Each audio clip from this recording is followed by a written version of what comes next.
In this video, I'm going to show you how to enable DNS services on a Cisco device, and that's to forward DNS requests that originate from that device.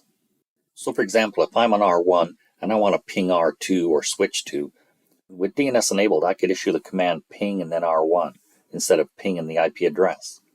So I could ping based on a host name instead of an IP address, since DNS resolves the IP address to a host name. So it's not the same as the hosts that have a DNS server, where they'll send requests to that DNS server. So I'm going to do this configuration on R1. So we'll select R1.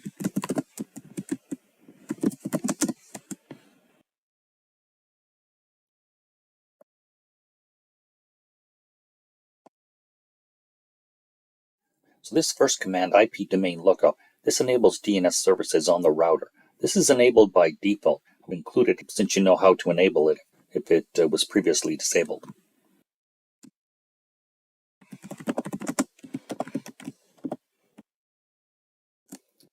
This next command is IP name server 172.16.3.1. And the name server is a DNS server. And the DNS server here is 172.16.3.1. So that's where a DNS request will be sent.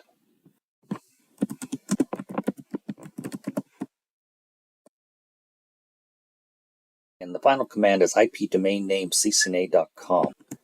And the purpose of that is to generate fully qualified domain names for all the DNS requests sent to the DNS server. It's important to include fully qualified domain names for accurate DNS table lookup. That's configured now. So what happens is when I send a DNS request, the host name will be added to that domain name. So for example, R2 is the host name.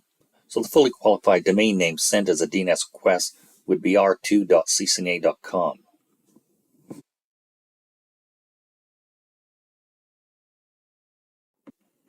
So I'm going to verify this lab. Before I do that, I want to show you the DNS server. We go to Services here, and DNS. I've already configured this DNS server. DNS service is on, it's selected, and it's an A record. That's the top level record and most common that you'll get for a DNS record. And it just provides that top level mapping between an IP address and a host name. So R1 is the host name, and there's the IP address. R2, server 1, and switch 2. So the DNS server has these A records for all these devices. So what I'll do is ping server 1.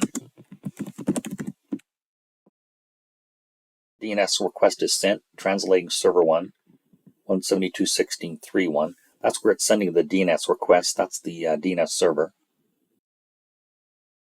There it is, 80%.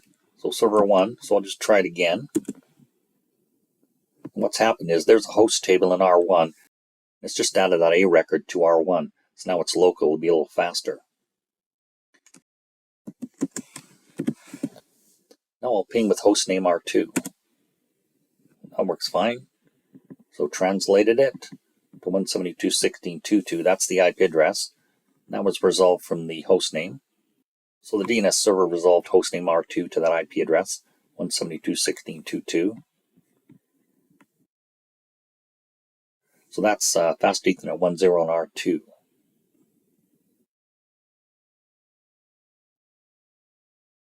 Now I'm going to disable DNS services.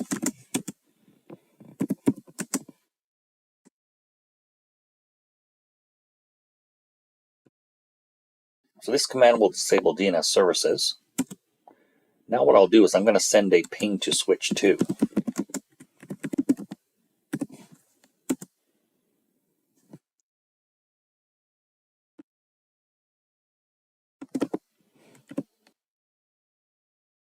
An unrecognized host or address.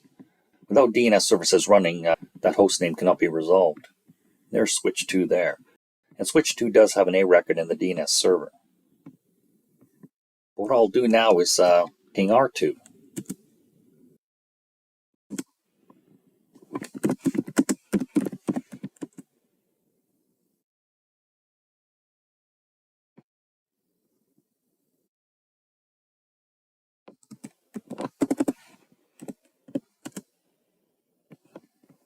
It didn't work when I did R2, capital R2, so I went to the local DNS cache on R1, show hosts, and it's got R2 there, but it's actually using lowercase. So it works with lowercase but not uppercase. So what it did was it cached that R2 host with lowercase instead of uppercase. So if I would have pinged switch 2 before I turned off DNS services, there would be a record in the local DNS cache on R1. However, I sent a ping to switch 2 after I had disabled DNS services. So I'm going to re-enable DNS. Domain lookup. I'll go and I'll ping switch 2. And there it is. Now it's working okay. Now I'll go show hosts and switch 2. Notice how it installed lowercase instead of uppercase, although the DNS server has uppercase. This is more of an issue with Packet Tracer, since hostname is case sensitive. However, like I mentioned, if I turned off DNS services, I could still ping to switch 2 based on the hostname, as long as the A record was in the local cache and wasn't flushed.